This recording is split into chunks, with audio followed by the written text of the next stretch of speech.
Boys and girls and whatever the fuck you may be, we're gonna do another day with the same angles. And honestly, after today I'm gonna decide whether I'm gonna keep doing this or not. But we're gonna talk about the trade I took. And today is a little bit of a different day because if you see here, I have $200 on this account, I have $200 on this account, but I have $400 on this and this. Now why is that? Because I came into the day wanting only to get, a winning day. I wanted $200. But this account was obviously on like 1900 balance. This account was on 1400 balance, and these were on 800. If I caught a winning day on these and made it to 1000, I would have to catch, minimum 500 in the next two trading days that I do for, a 1K payout per account. So I said, no, I would rather risk a little bit heavier on these, and worst case scenario, I'll lose 400 and, well, that would be pretty shitty, but obviously I didn't because, I'm him. And these, I would only lose a little bit more. Which, to be honest, when I think back, that was a pretty stupid idea because then, like, these accounts are now even higher than the other than the other accounts if I had lost, right? If I won, yeah, sure, it went good. Well, I could have won more. But if I lost, it almost would have been more negative. You know what I mean? So when I think back at it, that probably wasn't, the smartest thing I've done. I should have probably just risked 400 on each of them and, all of them would be up 400. But I digress. Either way, the hope is that next week we'll get like a 1.5k payout from this, 1k payout from this, 1k payout from this, and then this actually is three winning days and not two. So, we'll take it from there. But we're gonna talk about what trade I took, and I'm already yapping for so long, but I'm also stop talking about other setups, I think. At least, some days. Either way, this is the setup I took. Let's speed it up a little bit. So, my idea was that after these slows. Wait. No, no, no, no. I'm looking at the wrong day. My bad. Uh, the midnight open is here. My idea was that we are gonna see, a little bit of an up move here. We created this hourly gap. So, I looked at that, right, at 6 a.m. And I looked at this side. If we zoom into a 15-minute time frame, what can we see? We can see that after we tapped, this hourly gap, we displaced back up, created this 15-minute gap, which eventually, got tagged and we displaced. At this point, what is my thought, right? We already had the kind of first kind of move, and now we get the second reverse continuation. So in my mind, there's no reason why we shouldn't hit this high and this high, right? So I'm obviously long. I zoom into the 5-minute. What do I see? Well, I see this tap here and we're gonna get into my entry, and then later on you had this as well, but I didn't trade it. And realize as well, I wanna just say about this, right? These are the type of times I want to be trading. I actually sat on London throughout this whole time. I don't know why I did that, but I did. Um, and I want you to just realize how ineffective it is, right? I really kind of had this light bulb moment myself. I didn't know I was doing it until now. But every single time I get on the chart, it's either the right time or it's not. And when you get on London here, it doesn't really look, like the right time to trade. Then we get the retracement, we get the displacement, boom. You hop at 7 a.m. and what do you see? The second you hop at 7 a.m., we are actively trading inside of this gap, actively hunting this high. It's prime time to fucking take a trade, right?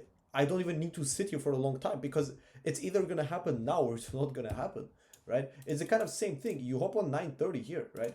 And you're already within this gap, already, hunting this low, maybe this low, right? Very, very fucking simple. But when you're at the high here, it's like, okay, am I gonna catch the reversal down? No. Am I gonna catch the retracement down? No, really. I wanna see the retracement happen.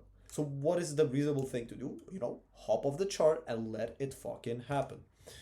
And either come back at the end of London and maybe you could have caught here something like this, it may be, or hop back into the next session and see if London has cleared up a little bit, gave you that kind of retracement, and then gave you framework to frame your trades. So zooming into the 1 minute time frame, we tagged the 15-minute gap here.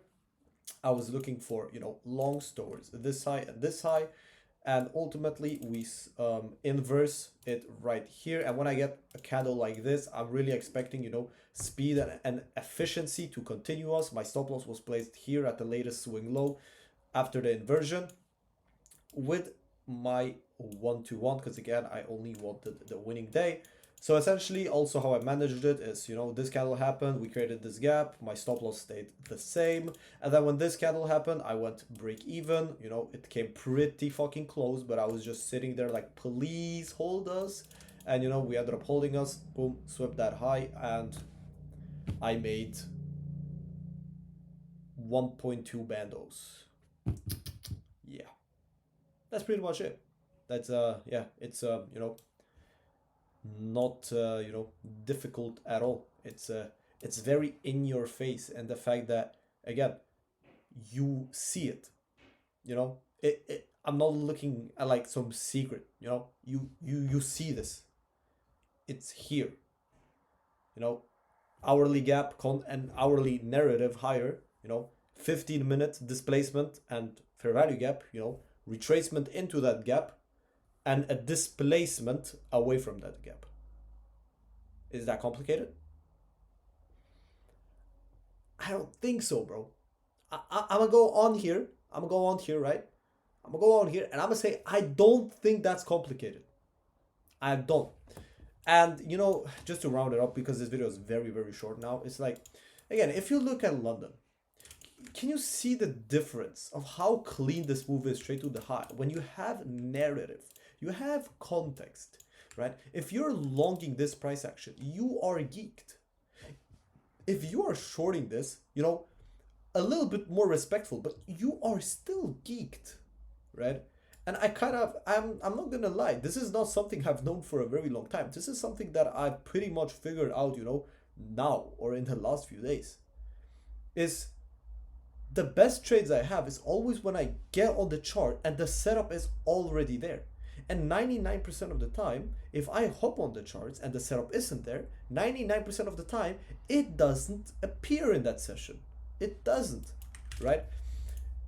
If I can, especially in London, I've realized this, especially in London, 930 is more primed to, you know, clear up a bit and give you something. But look at here, okay, London on the previous day, bro. You got on at 4 a.m. This candle barely misses gap and went lower. You already know you're not gonna get a trade, right? And that's how I traded as well. I look at London. I stayed for that 50 minutes and then I left.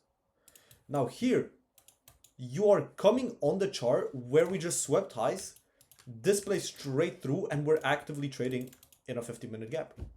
You know, it's prime time, bro. It's prime trade. Stay here, right? But again, if you hop on the chart and you see, you know, let me find, you know, an example of a shitty London session, perhaps. Oh, right here. If you hop on the charts, you know, and you see this. And actually, if you look at my videos, I took a trade here. I took the only short that was possible here. I basically bottom ticked the fucking lows. But it's like, is it difficult for you to see why, you know, there's not a good trade here? And again, when you can actively see it the second you hop on, just wait till, you know, the next session. Now on the 15-minute, this isn't really that nice, but the fact that we're already displacing from an hourly gap, well, now you can, you know, zoom in a little bit. But the kind of point is, right, realize how every single day that I've had really, really good trades, I hop on the charts and it's pretty much there instantly, right? The longer I have to sit on the chart, first of all, the worse, you know, my kind of psychology and my quality of trade gets. But also, overall, you know, the market's just choppy. If I can't get a trade within an hour in a London session, no, it's probably geeked. And I should probably just, you know, stay for the next one. And again, 930 is a little bit of an exception. Either way, I'm going to end it here. Now, the video is getting a little bit too long, so cut it here.